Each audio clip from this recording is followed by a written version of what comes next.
Hello students, in today's lecture we shall discuss resistance, dependence of resistance and resistivity. Actually we all discussed resistance and dependence of resistance yesterday. Yesterday our discussion was incompleted, so we continued this discussion. Resistance, कल हमने बात की, it is an obstruction to the flow of charges. Resistance charges के flow में क्या है? Obstruction है, यानी बाधा है. It is represented by capital R and its SI unit is ohm, which may be represented like this by this symbol omega. Ohm is the name of scientist who gave the definition, who defined this resistance. So in the memory of Ohm's scientist Ohm, or to give respect to him, we represent the unit of resistance as ohm or omega, right? What is resistance actually? Where does it come from? ये आता कहाँ से और ये होता क्या है? Resistance, देखिए यहाँ पर इसको समझने के लिए हमने एक कंडक्टर लिया है and many electrons or charges or ions or atom of electrons are there in the conductor, and because of the collisions among electron in ion, electron and atom of ions, atom of electron, sorry, इन सब के बीच में जो collisions होती है उससे resistance create होता है. यानी resistance is nothing but the obstruction which is imposed to the flow of charges के flow में जो obstruction होता है उसे हम resistance कहते हैं. और ये बेसिकली जो कॉलिजन्स हो रही हैं उसकी वजह से ऐसा है. और हर एक मटेरियल में जो चार्ज कैरियर्स हैं, जो नंबर ऑफ चार्जेज हैं, अलग अलग मटेरियल के लिए अलग अलग होता है, इसलिए अलग अलग मटेरियल का रेजिस्टेंस भी अलग अलग होता है. कॉपर का अलग होगा तो आयरन का अलग होगा, एल्युमिनियम का अलग होगा. रेजिस्टेंस बेसिकली इस सिंबल से रिप्रेजेंट किया जाता है सर्किट में. और यदि हम मार्केट से परचेज करने जाएं तो इस टाइप का एक सिलेंड्रिकल शेप का होता है और इसमें दो टर्मिनल निकले हुए होते हैं और इस पर कलरफुल स्ट्रिप्स होती हैं. उन स्ट्रिप्स के कलर कोडिंग के आधार पर हम इस रेजिस्टेंस का मैग्नीट्यूड यानी न्यूमेरिकल वैल्यू कैलकुलेट करते हैं. इसके सरफेस पर न्यूमेरिकल वैल्यू लिखा नहीं होता है, हमें इन स्ट्रिप्स की सहायता से उस न्यूमेरिकल वैल्यू को कैलकुलेट करना होता है. सो कैसे कैलकुलेट करेंगे वो हम आगे जानेंगे. अभी हम बात कर रहे हैं रेजिस्टेंस के डिपेंडेंस की. ये किन किन पैरामीटर्स पर डिपेंड करता है? कल हमने बात की, it is directly proportional to length of the conductor, यानी लेंथ बढ़ेगा तो रेजिस्टेंस बढ़ेगा, लेंथ कम होगा तो रेजिस्टेंस कम होगा. दूसरा, resistance is inversely proportional to area of cross section of the conductor. It means if area increases resistance will decrease, और if area decreases resistance will increase. So length and area both are also known as dimensions. So we can say resistor of any material or resistance of any material depends on dimensions. Length and area पर depend करता है. ध्यान रखिएगा, length के directly proportional है और area के inversely proportional है. एरिया के इनवर्सली प्रोपोर्शनल है, इसका मतलब जो मोटा वायर होगा, जो थिक वायर होगा, थिक वायर का रेजिस्टेंस कम होगा, और जो थिन वायर होगा, पतला वायर होगा, उसका रेजिस्टेंस ज्यादा होगा. इसको समझ सकते हैं आप. जैसे एक वायर हमने ये लिया, एक ये वायर है, और इसी लेंथ का उसी मटेरियल का एक ये वाला वायर है, ठीक है. तो यदि थिन वायर है तो इसका रेजिस्टेंस क्या होगा, इसका एरिया ऑफ क्रॉस सेक्शन क्या होगा, कम होगा. और जब एरिया ऑफ क्रॉस सेक्शन कम होगा तो रेजिस्टेंस ज्यादा होगा. लेकिन यदि हम इस थिक वायर की बात करें, ये तो थिन वायर था, थिन वायर, लेकिन यदि हम थिक वायर की बात करें, थिक वायर के केस में एरिया क्या होता है, ज्यादा होता है, और जब एरिया ज्यादा होगा तो रेजिस्टेंस कम होगा, ठीक है. और लेंथ की बात करें तो लेंथ ज्यादा होने से रेजिस्टेंस ज्यादा होगा, लेंथ कम होने से रेजिस्टेंस कम होगा. तीसरा factor, resistance is directly proportional to temperature, कि टेम्परेचर बढ़ेगा तो रेजिस्टेंस बढ़ेगा. लेकिन ये मटेरियल के टेम्परेचर कोफिशिएंट पर भी डिपेंड करता है कि उसका कितना टेम्परेचर कोफिशिएंट है, पॉजिटिव है या नेगेटिव है. ये सब बातें हम करेंगे आगे. Number 4, resistance also depends on nature of material of conductor. Wire किस मटेरियल का बना हुआ है, कंडक्टर किस मटेरियल का बना हुआ है, उसके रेजिस्टेंस उस मटेरियल की नेचर पर डिपेंड करता है. यानी अलग अलग नेचर के मटेरियल के कंडक्टर्स का रेजिस्टेंस भी अलग अलग होता है. ये हमने बात कल की थी. डिपेंडेंस ऑफ रेजिस्टेंस की बात हमने कर ली थी। और उसके बाद में हमने रेजिस्टेंस का ये फॉर्मूला भी देखा था। यदि हम ओम्स लॉ, जो कि हम आगे पढ़ने वाले हैं, ओम्स लॉ की बात करें, ओम नाम के वैज्ञानिक ने एक रिलेशन दिया इलेक्ट्रिक पोटेंशियल और करंट के बीच। Electric potential is directly proportional to current, और डायरेक्टली प्रोपोर्शनल के साइन को हटाएंगे तो इक्वल आर आ जाएगा, where R is a constant known as resistance. And this resistance mathematically it may be written as the ratio of potential and current.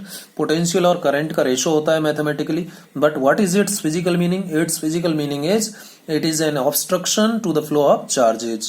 So resistance is the ratio of B and I. Mathematically इसको इस तरीके से लिखा जा सकता है। और ये कहां से आया? इस ओम्स लॉ के रिलेशन से आया। V is equal to R I से R is equal to V upon I आ जाता है। और यहीं से हम डिफाइन कर सकते हैं 1 ओम को। किसको डिफाइन कर सकते हैं? 1 ओम को। तो कल ये बात हो रही थी, 1 ओम डिफाइन करने के लिए मैंने क्या किया?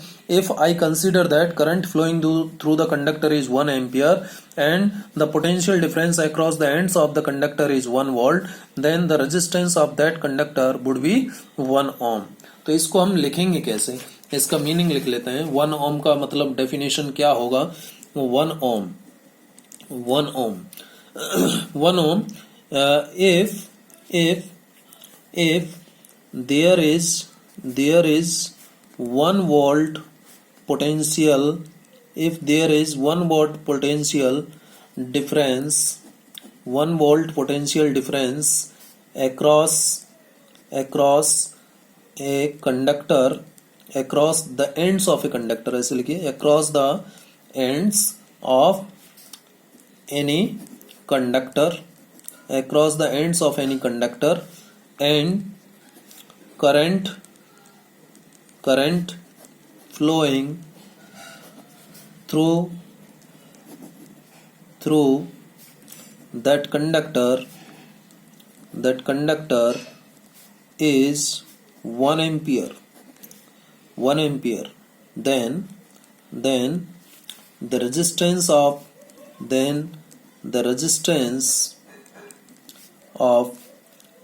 the given conductor, then the resistance of the given conductor is said to be 1 ohm. क्या कहलाएगा वो? 1 ohm कहलाएगा। भाई सिंपल सी बात है। यदि ये कंडक्टर है, ये मान लीजिए मैं एक कंडक्टर ले लेता हूं, और यदि इस कंडक्टर के अंदर जो करंट फ्लो हो रहा है, मान लीजिए I का वैल्यू 1 एम्पियर है, और इस कंडक्टर के दोनों एंड्स, लेफ्ट एंड ये है और राइट एंड ये है, यदि इन दोनों के बीच का पोटेंशियल डिफरेंस 1 वोल्ट है और करंट का वैल्यू जो इसमें फ्लो हो रहा है वो 1 एम्पियर है, तो उस केस में इस कंडक्टर का जो रेजिस्टेंस होगा वो 1 ओम होगा। क्लियर है?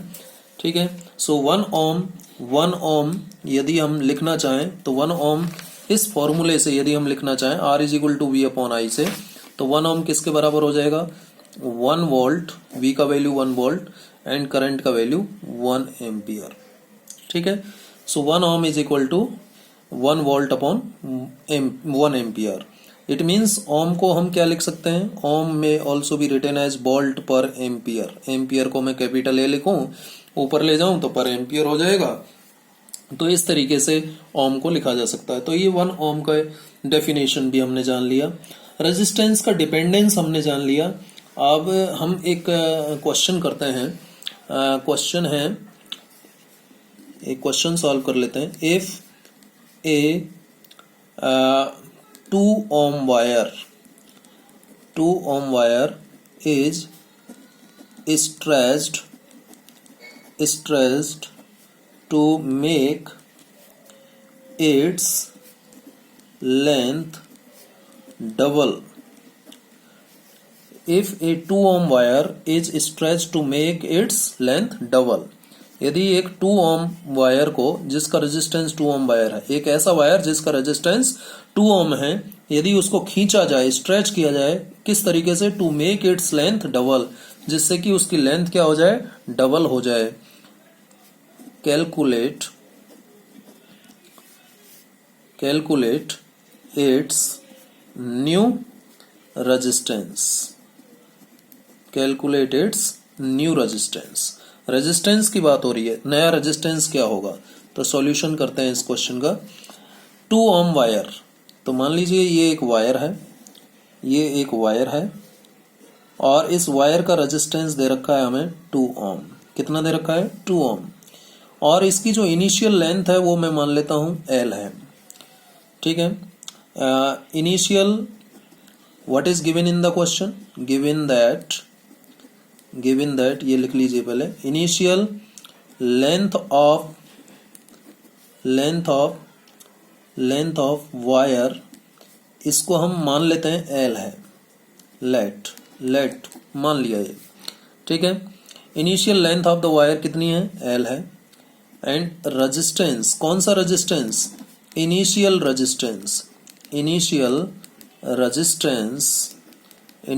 Resistance of the given wire R is equal to क्या दे रखा है? 2 ओम दे रखा है, ठीक है। निकालना क्या है? What is to be determined, to calculate, क्या कैलकुलेट करना है? न्यू रेजिस्टेंस, नया रेजिस्टेंस निकालना है। नए रेजिस्टेंस को मैं R डैश मान लेता हूं। ये कितना होगा? ऑन स्ट्रेचिंग, जब इसको खींच दिया जाए, on stretching the given wire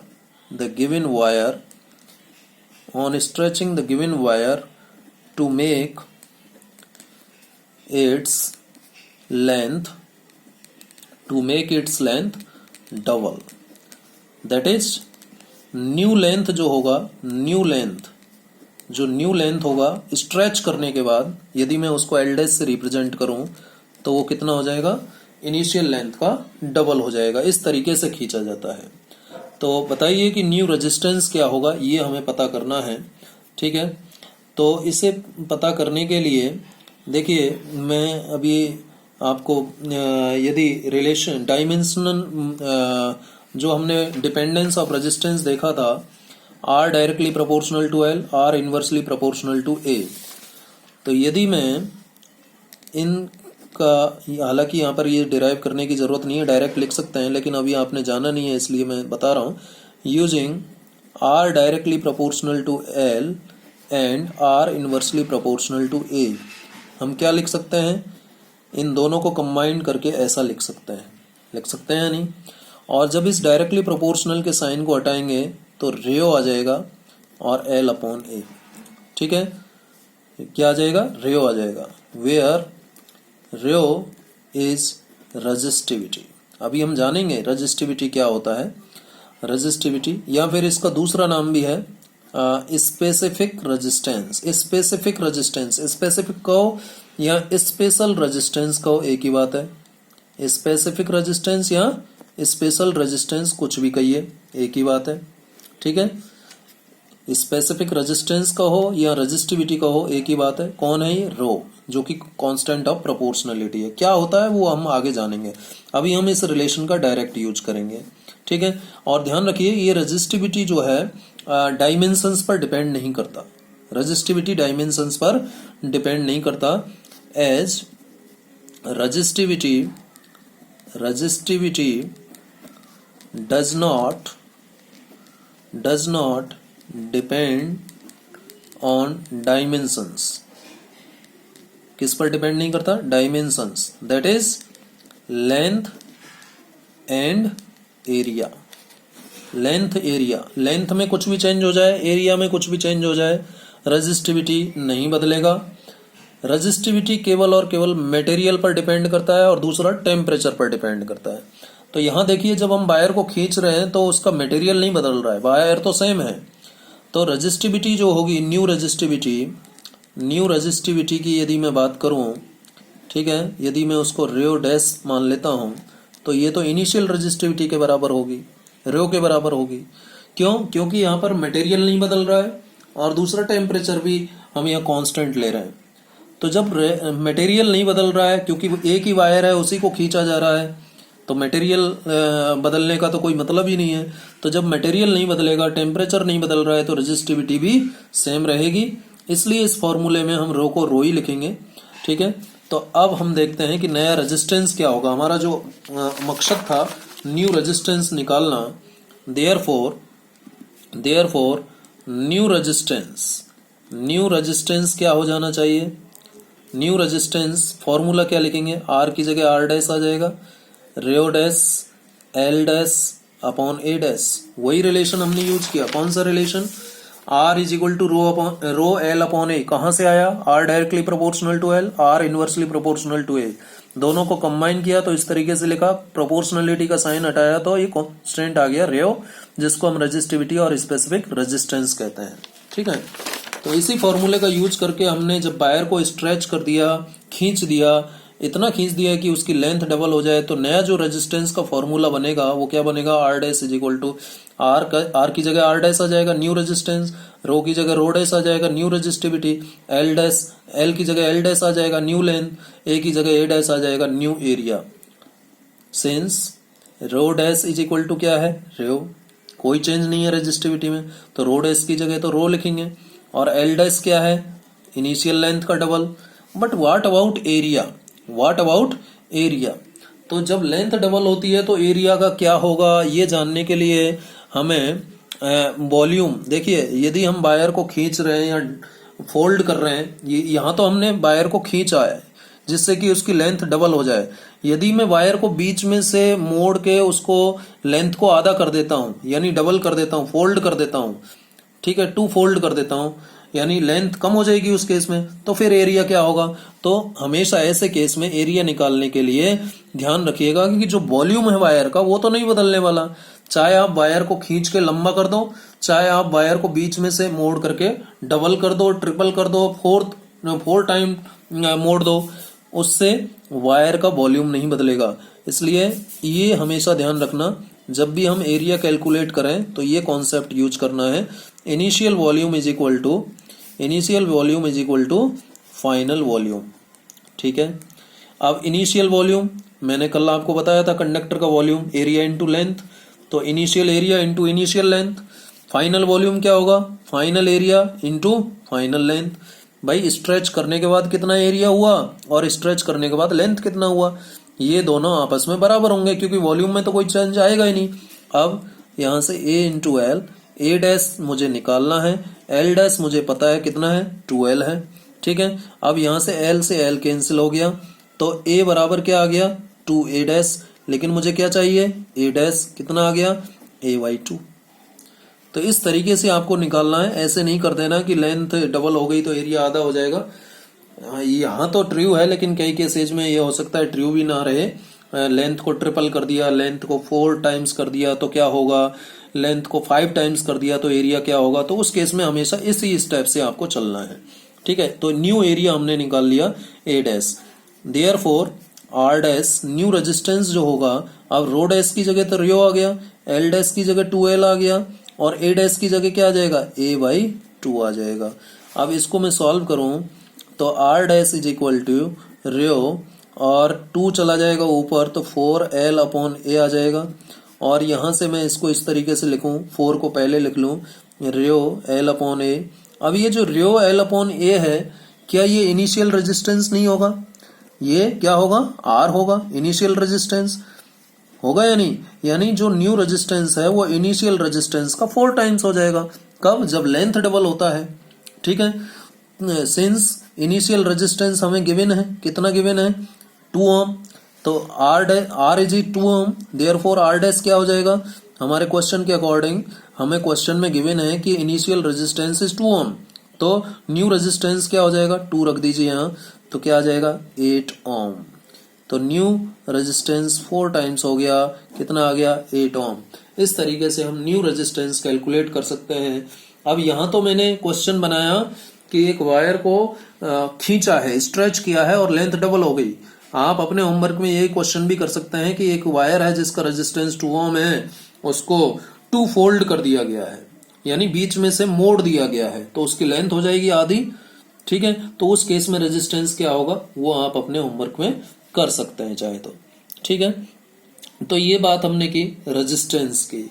अब यहाँ पर जो हम बात कर रहे हैं कि जो रियो आ रहा है, रेजिस्टिविटी जिसको हम कह रहे हैं रेजिस्टिविटी, उसके बारे में बात करेंगे कि ये रजिस्टिविटी होता क्या है, इसके बारे में भी जान लें, क्योंकि रजिस्टिविटी टर्म ऊपर आया है, हालांकि ये भी हम 10th क्लास में पढ़ चुके हैं। रजिस्टिविटी, जिसको और दूसरा नाम क्या दिया जाता है, specific resistance. Specific resistance, specific Hindi में क्या बोलते हैं, विशिष्ट, यानी कुछ स्पेशल कंडीशंस में डिफाइन हो रहा होगा ये, इसलिए इसको स्पेसिफिक नाम दिया है, स्पेसिफिक रेजिस्टेंस या रेजिस्टिविटी। ठीक है, ये बात हम करना चाहते हैं। और इसका सिंबल क्या है, सिंबल क्या है, अभी मैंने बताया था रेयो, कैसे प्रोनाउंस करेंगे, रेयो। ठीक है, रेजिस्टिविटी। तो रेजिस्टिविटी और स्पेसिफिक रेजिस्टेंस, ये बात हम करना चाहते हैं यहाँ पर। तो स्पेसिफिक रेजिस्टेंस और रेजिस्टिविटी को डिफाइन करने के लिए मैं, देखिए, since R directly proportional to L है और R inversely proportional to area है, यदि इन दोनों को यूज करूं तो मैं क्या लिख सकता हूं, R directly proportional to L upon A लिखा जा सकता है। जब इस डायरेक्टली प्रोपोर्शनल के साइन को हटाएंगे तो इक्वल आएगा और कुछ कांस्टेंट आएगा, और उस कांस्टेंट को मैंने रेयो लिख दिया, उस कांस्टेंट को क्या लिख दिया, रेयो लिख दिया। ठीक है, और यहां से मैंने रेयो का वैल्यू निकाला, रो का वैल्यू क्या आ जाएगा इस फॉर्मूले से, RA अपॉन L आ जाएगा, RA अपॉन L। ये रेजिस्टिविटी का रिलेशन आ गया किसकी टर्म में, रेजिस्टेंस, एरिया और लेंथ की टर्म में। हालांकि इसको आगे हम अलग और फॉर्म में भी लिखेंगे, लेकिन अभी आप इतना ध्यान रखिए, ये रेजिस्टिविटी का मैथमेटिकल रिलेशन आ गया। अब इसमें मैं कहूं, if length of the wire or conductor is 1 metre and area is 1 metre square. ठीक है, एंड चलो ये दो कंडीशंस हम अप्लाई करते हैं। इफ लेंथ, ये मान लीजिए कोई वायर है, ठीक है, और कैसा वायर है, जिसका लेंथ 1 मीटर है, एरिया 1 मीटर स्क्वायर है, ऐसे वायर का रेजिस्टेंस R क्या कहलाएगा, रेजिस्टेंस नहीं कहलाएगा। देखिए क्या होगा, रेयो इज इक्वल टू रखिए, L का वैल्यू 1 रखिए और A का वैल्यू 1 रखिए, A का वैल्यू 1 मीटर स्क्वायर रखिए, तो 1 अपॉन 1 कैंसिल हो जाएगा, यानी रो किसके बराबर आ गया, R के बराबर आ गया। रो किसके बराबर आ गया, R के बराबर आ गया। इसका मतलब ये रेजिस्टिविटी और स्पेसिफिक रेजिस्टेंस एक स्पेशल कंडीशंस, कौन सी स्पेशल कंडीशन है, जब length of the wire 1 metre हो, एरिया 1 मीटर स्क्वायर हो, तो व्हेन लेंथ, लिख लें इसको, when length of wire is 1 metre and area is 1 meter square, this then resistance of this wire is said to be, क्या कहलाएगा, is said to be specific resistance or resistivity।